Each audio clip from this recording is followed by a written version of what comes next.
So, woman of destiny, mind your thoughts, they form your words. Your words form your actions. Your actions shape your habits. The habit becomes your character, and the character shapes your destiny. Welcome to another episode of Woman of Destiny. Last time we explored the emotional and psychological status of Bathseba. We ended up at the time when she was mourning her husband. Today we're going to continue that journey, and we're going to be exploring another aspect of her life. Before we get into the message, here are some historical facts about that marriage that she was in with David.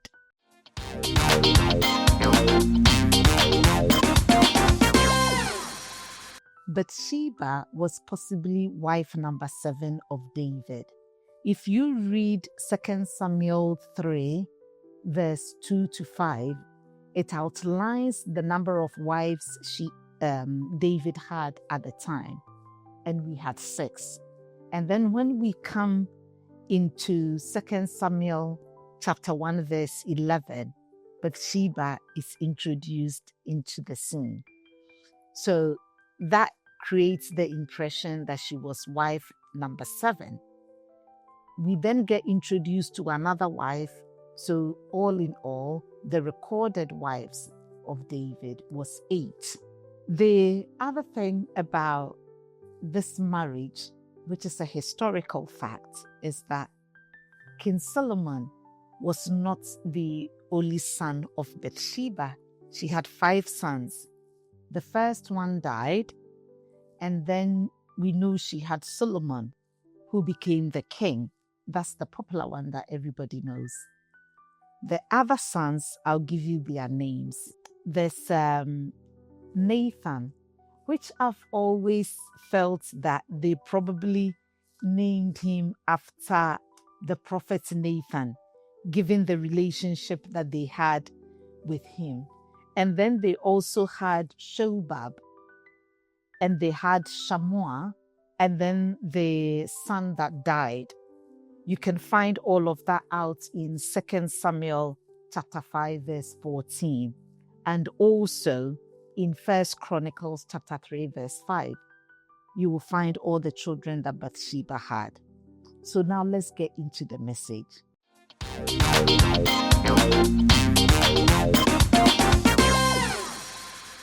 When you get to 2 Samuel 12:24, we hear that David is comforting Bathsheba. That sounds like she's done her mourning period. She's now been moved into the palace, and they now have a relationship.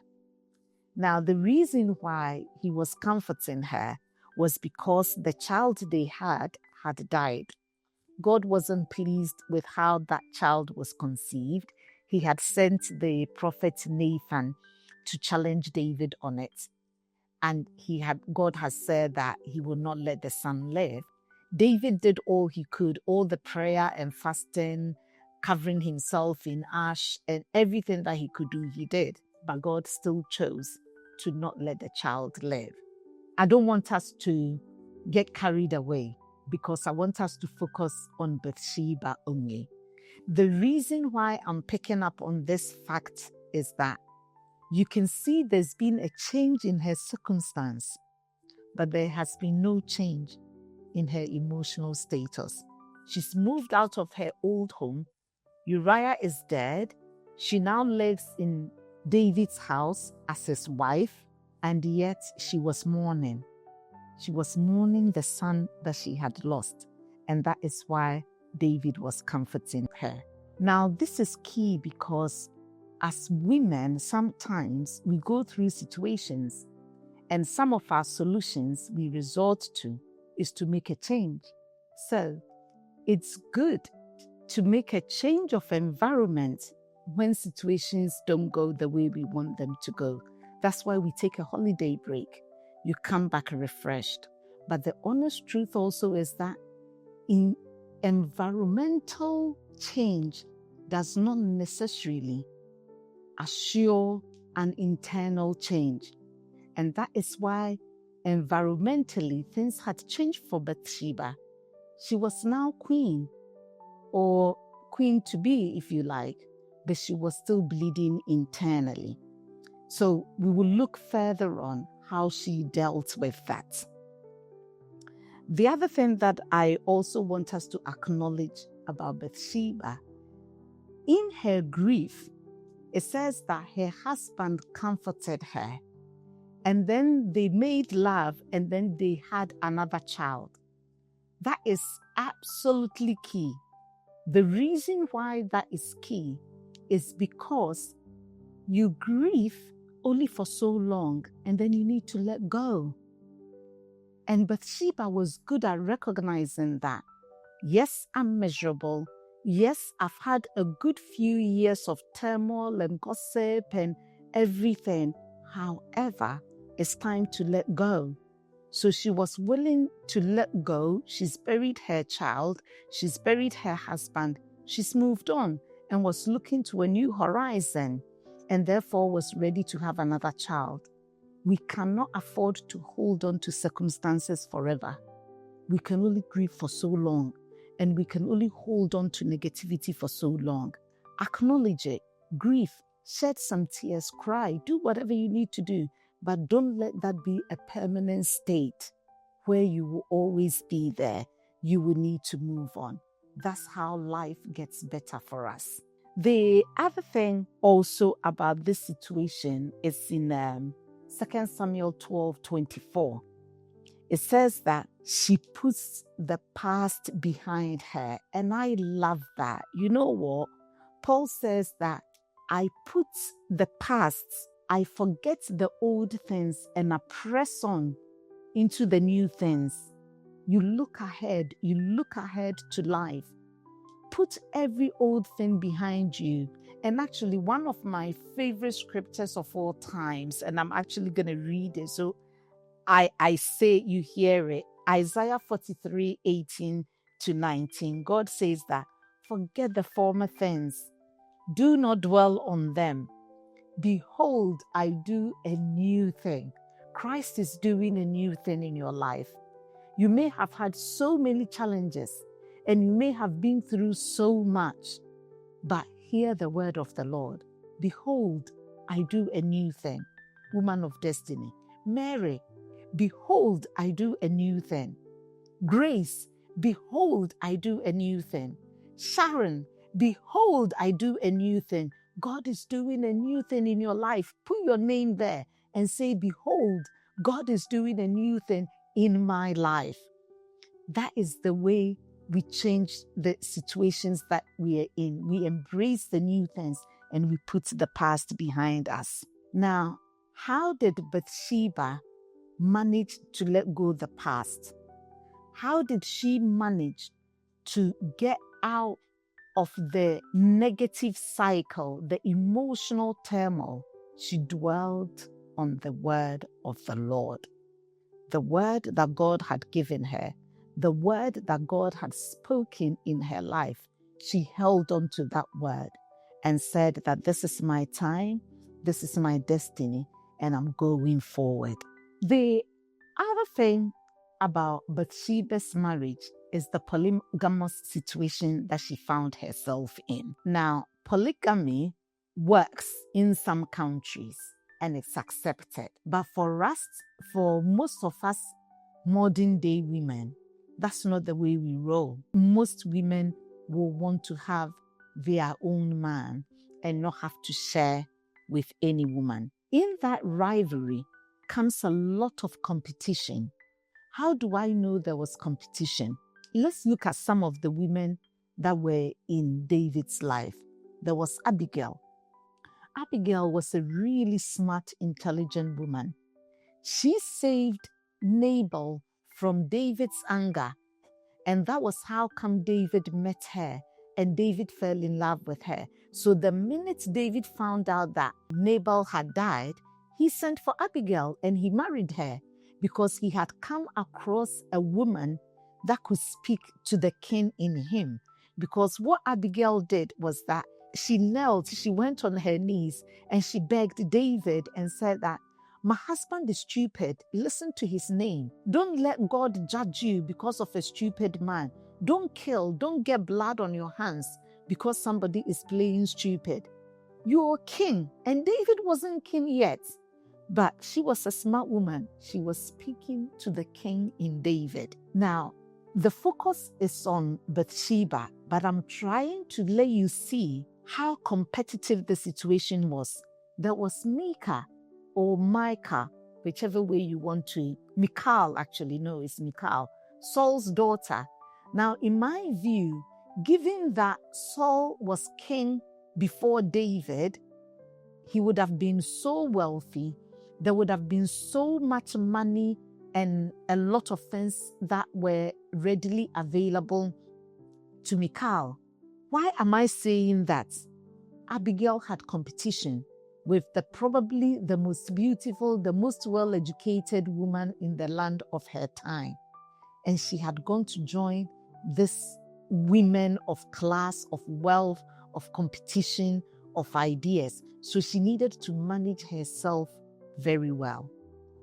In our day, it may not be a polygamous situation, but you might be competing with other things in your husband's life.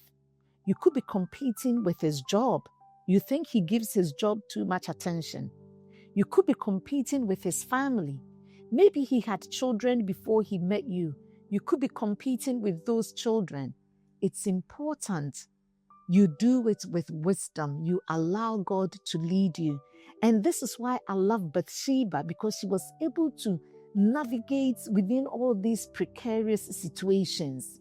She is just an amazing woman, and there's loads for us to learn from her.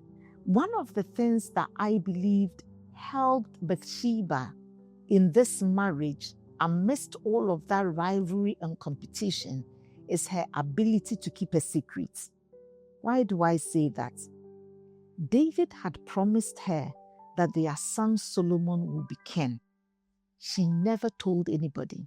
The reason why she wouldn't tell anybody, the inheritance is meant for the first child. Bathsheba was wife number 7. There had been 6 wives before her, and most of them had children. I think Michal was the only one that didn't have any child. The Bible says that God had closed her womb. You take her out, the other women had children. So there were children that were eligible to the throne before this child, Solomon. Just for argument's sake, even if everybody had 2 children, that means that Solomon would have been what? Number 10 in line to the throne. And yet David had promised Bathsheba that the throne will go to Solomon. And we can actually read it. Let me read it to you. 1 Kings chapter 1, verse 17 to 18. This is when Adonijah had crowned himself king. And Bathsheba and Nathan went to David. And this is what Bathsheba said. She said, "My Lord, you yourself swore to me, your servant, by the Lord your God, Solomon your son shall be king after me, and he will sit on my throne." So she was quoting David here. And then she follows on to say that, verse 18, "But Adonijah has become king, and you, my lord the king, do not know about it." She was such a smart woman. Did you see how she played it? Even if David knew, she was saying, "I know you don't know. You're innocent. You gave me your word and you gave God your word. So there is no way you will allow Adonijah to do that." You see, if it was you and I, typical modern day women, we know our rights, right? And he said something to us, you would have gone in all guns blazing and attacking him and saying this and this and that and going everywhere. But Bathsheba was smart. That woman, And there's loads that we can learn from her. Look at how she addressed the king and look at how she played it. You're innocent. Some of us, we like to prove we are right. We want to show the man that we know what we are talking about. That's not wisdom. It affects the man. It affects his ego. Men's got a lot of ego. You've got to speak to the man and allow him to be a man. And that is how Abigail got her place in David's life, because she spoke to the king in David. And this is what Bathsheba is doing. She is speaking to the king in David and declaring him innocent of the situation. It doesn't necessarily mean that David was innocent, but this is a very smart woman of destiny. If you're going to go far and if you're going to succeed, learn how to speak to the king in your man. Learn how to manage competition. Learn how to hold things to yourself. Don't bring your vision out too quickly. It can be aborted because not everybody is wishing you well. I'm bringing the message to a close. There's loads to be unpicked from Bathsheba. I'll say make time and read the entire book of 2 Samuel yourself so that you can see what Bathsheba got up to. So, woman of destiny, right is right when nobody's doing it. And wrong is still wrong when everybody is doing it. So be right. Be a woman of destiny. Have a fruitful week.